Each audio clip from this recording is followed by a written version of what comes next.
नमस्कार, आदाब। मैं सैयद तकवी। कुंभ की चर्चा अभी खत्म नहीं हुई है।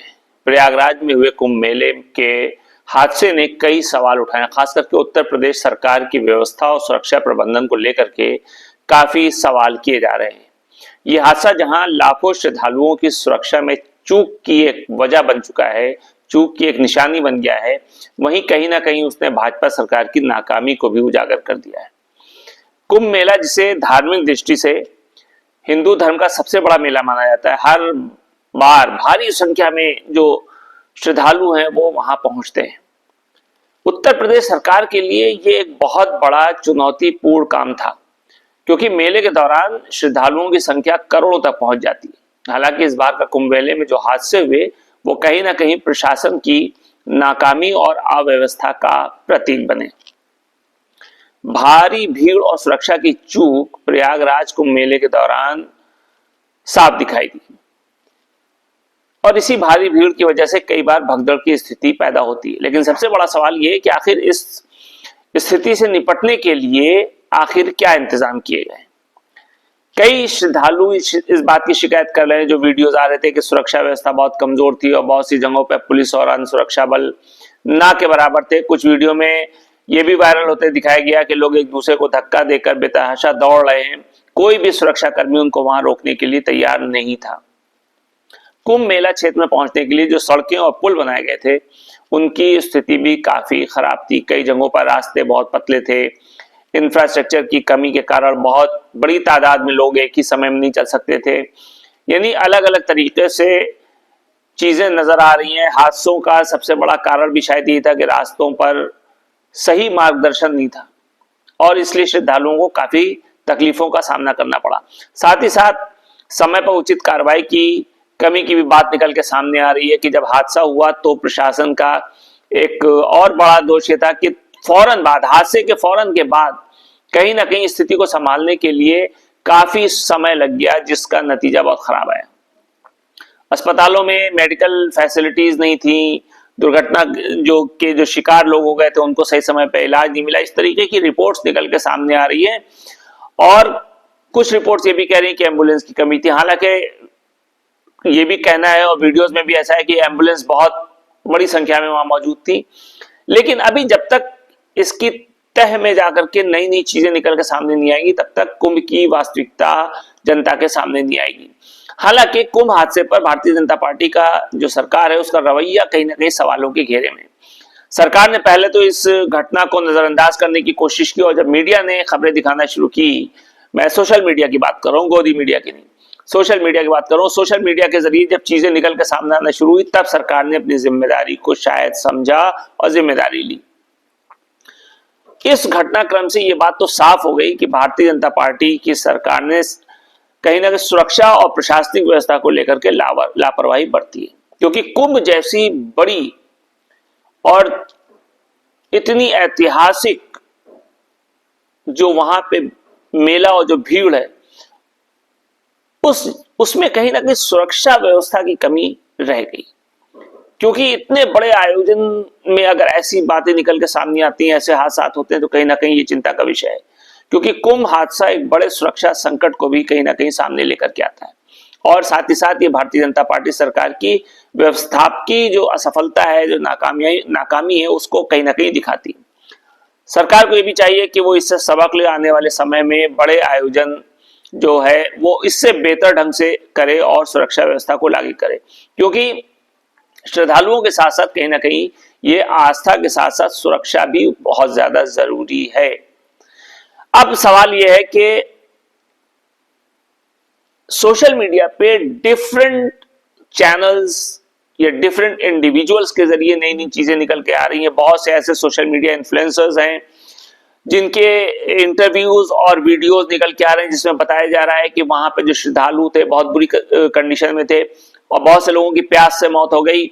और जो मैंने कल भी आपको दिखाया था कि द ललन टॉप जो चैनल है, उसने जो इंटरव्यू किया सोशल मीडिया इन्फ्लुएंसर से, वो ये कहती नजर आई कि कहीं ना कहीं जो है वो प्यास की इतनी शिद्दत थी लोगों में, पानी की कमी थी, कि हाथ जो नम था उसको लोग चाटने की कोशिश कर रहे थे कि कुछ एहसास हो नमी का और प्यास बुझ जाए, ये कंडीशन वहां पर थी। और इस वक्त तहलका मचा हुआ है वो द लंदन टॉप वीडियो की वजह से, क्योंकि द लंदन टॉप के जो रिपोर्टर, जो पत्रकार थे, वो कहीं ना कहीं जिस तरीके से कवरेज करके लोगों के सामने लाने की कोशिश कर रहे थे, वो एक काबिले तारीफ बात है और उस पर चर्चा करना बहुत जरूरी है कि आखिर कितनी तेजी के साथ जो अभिनव पांडे द लंदन टॉप के हैं, उन्होंने किस तरीके से चीजों को उजागर करने की कोशिश की है। और जिस लंदन टॉप चैनल के अभिनव पांडे ने इस तरीके से हिम्मत वाला काम करके जो रिपोर्टिंग की और चीजों को सामने लेकर के आए हैं, वो वाकई में एक चर्चा का विषय है। इसलिए उनका जिक्र करना भी जरूरी है कि आखिर ये अभिनव पांडे है कौन, जिनकी चर्चा हर तरफ हो रही है। खास करके एक्स पर तो लगातार उनके बारे में लिखा जा रहा है, लोग लिखने की कोशिश कर रहे हैं कि आखिर किस तरीके से जारहाना और निडरता के साथ पत्रकारिता कर रहे हैं अभिनव पांडे। लेकिन ये अभिनव पांडे हैं कौन? मई 2015 में अभिनव पांडे ने एबीपी न्यूज के साथ एक पत्रकार के रूप में काम करना शुरू किया। एबीपी न्यूज में अपने कार्यकाल के दौरान उन्होंने सहायक निर्माता और एसोसिएट निर्माता के रूप में भी काम किया। 9 जनवरी 2022 को वो द लंदन टॉप नामक एक भारतीय हिंदी भाषा के मीडिया हाउस में शामिल हो गए। नवंबर 2022 में उन्होंने 2022 के गुजरात विधानसभा चुनाव को कवर किया और पूरे राज्य की यात्रा की और लाइव इंटरव्यूज और कहानियां भी कवर की। द लंदन टॉप पर उन्होंने भारत के अलग अलग स्टेट्स में कई चुनावों को कवर किया और चैनल पर शो की मेजबानी भी की।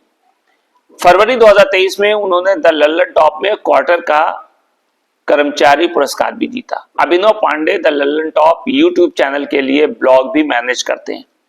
मार्च 2023 में उन्होंने कश्मीर में राहुल गांधी की भारत जोड़ो यात्रा की शूटिंग और रिपोर्टिंग के दौरान कैमरे के पीछे क्या हुआ इसके ब्लॉग भी शूट किए।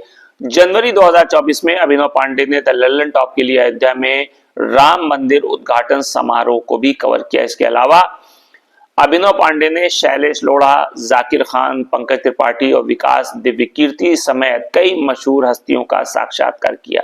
और आज फिर एक बार इस तरीके से निडरता के साथ पत्रकारिता करते हुए अभिनव पांडे एक बार फिर से लाइमलाइट में आए। लेकिन जिस तरीके से द लंदन टॉप के अभिनव लगातार नई नई चीजों को जो अभी तक लोगों की जनता के सामने नहीं आई थी, उसको कहीं ना कहीं उजागर कर रहे हैं, लोगों तक पहुंचाने की कोशिश कर रहे हैं। लेकिन इसके अलावा भी कहीं ना कहीं सरकार के ऊपर और जो कुंभ के मेले में जो जिम्मेदारान हैं, उनके ऊपर काफी सवाल उठ रहे हैं। अगर एक्स को देखा जाए तो एक्स पर एक ज्ञानेंद्र शुक्ला जी जो जर्नलिस्ट हैं, उन्होंने क्या पोस्ट किया? उन्होंने लिखा कि इस महा हादसे की जांच शुरू हो गई है, योग्य टीम जांच कर रही है, असली वजह का बहुत जल्दी पता चल जाएगा। लेकिन कुछ सवाल जो सत्ता और नौकरशाही के गलियारों में विचरण कर रहे हैं और गलियारों में तैर रहे हैं, वो क्या है, उसको उन्होंने लिखने की कोशिश की है। आइए हम आप भी समझते हैं कि आखिर ये सवालात कितने सही हैं और इन सवालात का जवाब कौन देगा।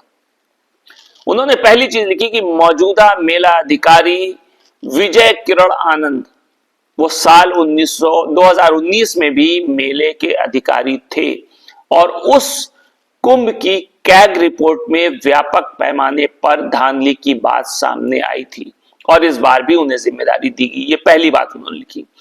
दूसरी बात उन्होंने लिखी कि डीआईजी कुंभ वैभव कृष्ण साल 2010 बैच के आईपीएस हैं और 2016 बुलंदशहर गैंग रेप केस में घोर लापरवाही के आरोप में अखिलेश सरकार में सस्पेंड हुए थे। 9 जनवरी 2019 को अश्लील वीडियो प्रकरण की जांच के बाद आरोप सही पाने पर वो सस्पेंड हुए थे और 13 महीने के बाद उनकी बहाली हुई थी। इन्हें कुंभ का डीआईजी बनाया गया है। ये दूसरी बात उन्होंने कही। तीसरी बात उन्होंने कही कि कुंभ डीआईजी वैभव कृष्ण ने साल 2011 बैच के आईपीएस अजय पाल शर्मा पर ट्रांसफर और पोस्टिंग में भ्रष्टाचार का इल्जाम लगाया था। बाद में शर्मा को क्लीन चिट मिल गई। लेकिन इन दो आईपीएस अफसरों की अदावत यूपी की अफसरशाही में सबको पता है। इसके बावजूद इन दो विपरीत ध्रुवों को एक साथ प्रयागराज तैनाती दे दी गई। इसमें कितना तालमेल बन पाया होगा ये समझना मुश्किल नहीं। ये तैनाती कराने के पीछे शासन का कौन महान दिमाग था, उसे लेकर के भी सवाल उठ रहे हैं। इस संबंध में उस समय की जो रिपोर्ट थी वो भी इन्होंने पेश की, लेकिन सवाल वही है कि आखिर किस तरीके से ऐसे गैर जिम्मेदार लोगों को कुंभ की जिम्मेदारी दी गई है, तो कहीं ना कहीं सरकार के ऊपर तो सवाल जरूर उठेगा। अब उस वक्त का एक वीडियो मैं आपके सामने दिखाता हूं कि जिसमें जब ये सस्पेंड हुए थे तो उस वक्त मुख्यमंत्री श्री योगी आदित्यनाथ का जब इंटरव्यू लिया गया था तो उन्होंने क्या कहा था।